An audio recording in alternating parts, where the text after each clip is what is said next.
First game we're going to look at number 4 TCU heading to Waco to take on Baylor. This will be 11 a.m. on Fox. TCU currently a suspicious 2.5 point favorite against the Baylor Bears. Trap game Yeah. and I say trap game not because they've got a huge game next week, but just coming off that high of beating Texas and Austin. Meanwhile, Baylor got destroyed by Kansas State in Waco.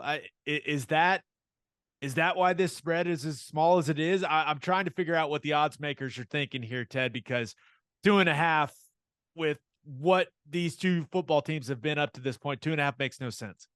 Yeah, it doesn't.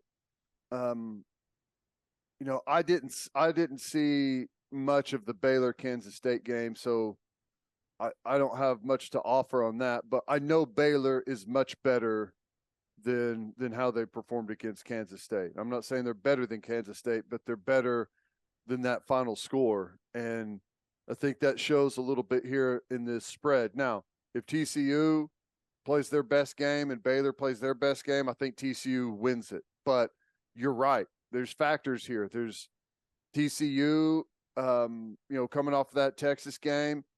As soon as you walk off the field, if you're Sonny Dykes and staff, you look at that Kansas State Baylor game and you're like, oh no. Couldn't you have at least played it close? Because the natural reaction is, for players, oh, Baylor got beat by Kansas State by, 4 touchdowns. We got this. We're cruising, babe. We're going undefeated. Last thing you want. Because Baylor, as we know, at times can play really good defensively. They get that running game going. They could turn into a dangerous offense as well. So, I like TCU, but it is somewhat of a kind of a trap situation, I guess, for TCU.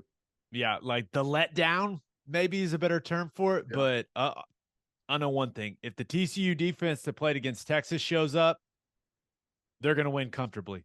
Yeah. Now, if they let Baylor find some consistency with that running game, and that allows them to get to some of the play action stuff, that if they allow Blake Shapen to be in comfortable situations, then maybe this game gets a little interesting. But I got to imagine Max Duggan, all those weapons that they've got on that TCU offense, they're going to want to bounce back. They did not play well, right? Texas defense got after them. They did not play well. So I assume they're going to want to bounce back in a big way after a subpar performance last week. And really, I just do not trust Blake Shapen to play at a high level against a good football team. I haven't seen it. I haven't seen enough of it, certainly. So that line makes no sense to me. I think TCU is going to roll in that game. I really do. But I think they're getting healthier too, right? Quentin Yeah. Johnston has to be feeling better. Another week on that ankle, getting it feeling a little bit better. He finished that Texas game out good, and running game still going there for Miller and DeMarcado for TCU. It's a good all around football team right now. Yeah. All right. Next game, the most aesthetically pleasing jersey matchup in all of college football. Number 7 USC at number 16 UCLA. This will be 7 p.m. on Fox. USC is currently a 2.5 point road favorite. The jerseys, I'm looking forward to it. Like the jerseys, the green grass, right? I don't know, what do they call it? Cardinal or red, whatever that red is that USC's got versus that powder blue for UCLA. It's gorgeous, man. I don't know how good the game's going to be, but it is gorgeous. And one interesting part about this, and it kind of made me laugh out loud, UCLA, they have announced a 70,000 person sellout, right? Because they're taking some of the tarps off. But then I remember it's like, doesn't the Rose Bowl hold 90,000? You can't say it's a sellout when you still have 20,000 seats that could be filled. You can't do that, Ted. That's against the rules. Yeah, that's funny, but it's probably going to be the most people that have been there to watch this game between these two opponents in a long time. All right, so I think it's going to be a great matchup.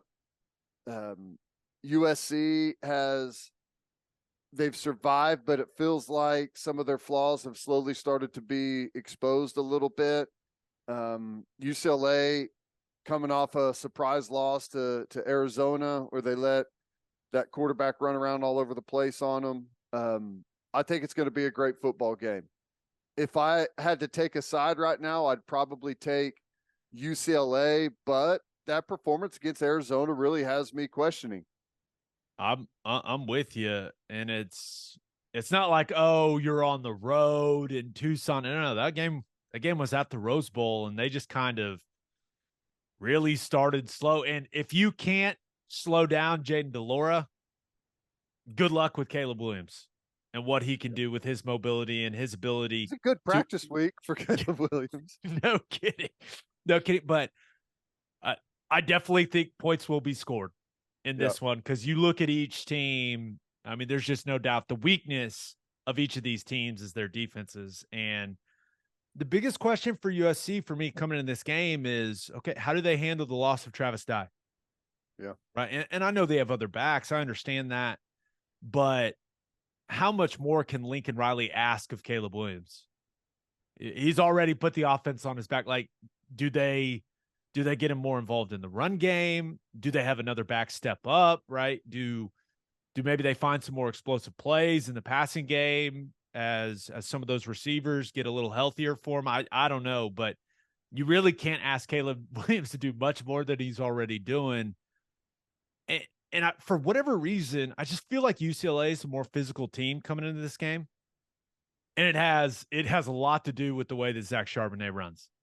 Mm-hmm. I think that's the key for UCLA. If they want to win this football game, Charbonnet's got to have a big day. Now, clearly, DTR factors into what they do on the ground. He adds to that run game tremendously with his mobility. But Charbonnet, he's going to have to grind some things out. I think that, keeping the ball, extending drives, right, going on long methodical drives would be a good way to do it for UCLA. And if they can do that, if Charbonnet has a big day, I feel good about them winning the football game. But I think this is going to be a great game, man, and clearly massive implications when it comes to the Pac-12 title race.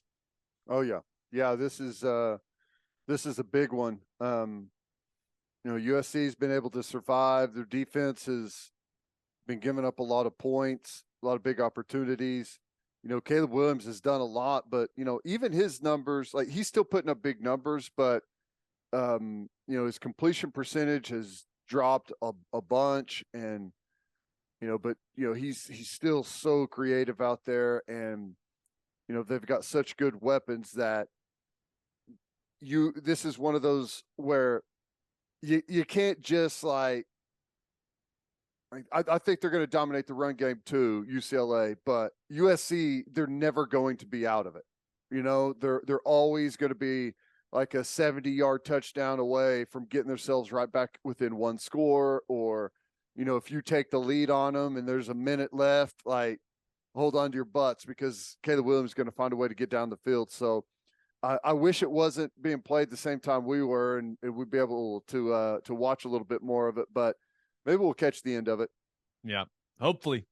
All right, last game. And if you would have told me you're going to be talking a lot of Pac-12 in mid-November, I would have called you a liar. But here we are, because number 10 Utah travels to number 12 Oregon. This will be the late game. Pac-12 after dark, 9:30 Central kick. Oregon is a 3-point favorite. I think this is going to be a great game. I just have one question, which seems pretty important. How's Bo Nix feeling? Yeah. What's his status for the game? Is he 75%? Is he 50%? Now, he seems like the type of guy, kind of like a tough guy that'll play through whatever, right? He's going to play banged up. There's no doubt in my mind. But is it his shoulder? Is it his ankle? What is it? Because if his mobility is limited, Ted, that takes quite a bit away from what they do offensively, right? He's involved in the run game. Obviously, he's had some massive scrambles this season. He extends drives. He extends plays with his legs. If his mobility is limited, I feel like that's huge I mean, that they're just not the same team if he can't run around. No, just go back to that fourth down, last week's game. If he's in there, there's a if he's in there and he's 100% healthy, that play is way more difficult to defend with his ability to run and get those tough short yards too. So, yeah, I'm totally with you. Just kind of the way he was carrying himself at the end of that game, I feel like he's probably going to be okay, but I don't know. It's hard to pick. I might bias towards Utah because I really like the way that team plays typically, but I think their defense is not what it's been, No, right? Yeah. not. So that's where this is like the game of the week that I've gone back and forth on the most. Like, oh, Right. hey, Oregon, they're not going to lose 2 in a row at home. But the Bo Nix factor is clearly like that's a really important talking point coming into the game. Yeah. I don't know. It's fascinating. I lean Oregon since they're at home. I mean, I think it's Oregon -3. That's basically saying neutral site. It's a pick 'em. We'll give you the 3 points for being at home, and maybe that's enough to get it done. All I know is this. If they have to turn to Ty Thompson to play quarterback, I don't like the Ducks odds. He did not exactly exude confidence in those moments last week. And meanwhile, which is Utah, tough though. Like you've got a guy that should be a Heisman candidate, and then all of a sudden you're out there at the end of the game to try and you're down to Washington. Like, that's a tough spot to be in. Oh yeah, there's no doubt. But on the other side of things, Cam Rising, I trust that guy. He's one of my favorite quarterbacks in college football, and that Utah offense. I think one of the important questions going into the game is we saw Washington, right, with what Michael Penix and that offense did to Oregon's defense. Like, it was the explosive plays in the passing game, right? Pushing it down the field, pushing it down the field on the sideline, some of those deep throws. That's really not what Utah does. Now, I'm not saying they can't connect on those. Rising certainly capable of making all those throws, but it kind of feels like Utah's getting back to, hey, let's hand it to Tavion Thomas. Let's run the rock. Rising adds to the run game as well. Let's play physical football. But I think it would be impossible for Utah to watch what Washington did and the success they had pushing it down the field and then not try to do some of that stuff. So I'm interested to see how Utah attacks Oregon defensively. How good is Penix at throwing the deep ball? Oh my God. And I'll just say it, for whatever reason, and it shouldn't be, but like, it's so much prettier because he's left-handed. It looks different. It's just like, God, I'll say it. It's sexy. It's a sexy deep ball. It just looks like it was meant to be every time it's in the air because it just he hits him like perfectly in stride. It's nice. But Bo Nix, we'll see, but that should be a good one too. I kind of lean towards Utah. Like if I had to bet on the game, like I'd take the points probably, but I'm expecting a really good game.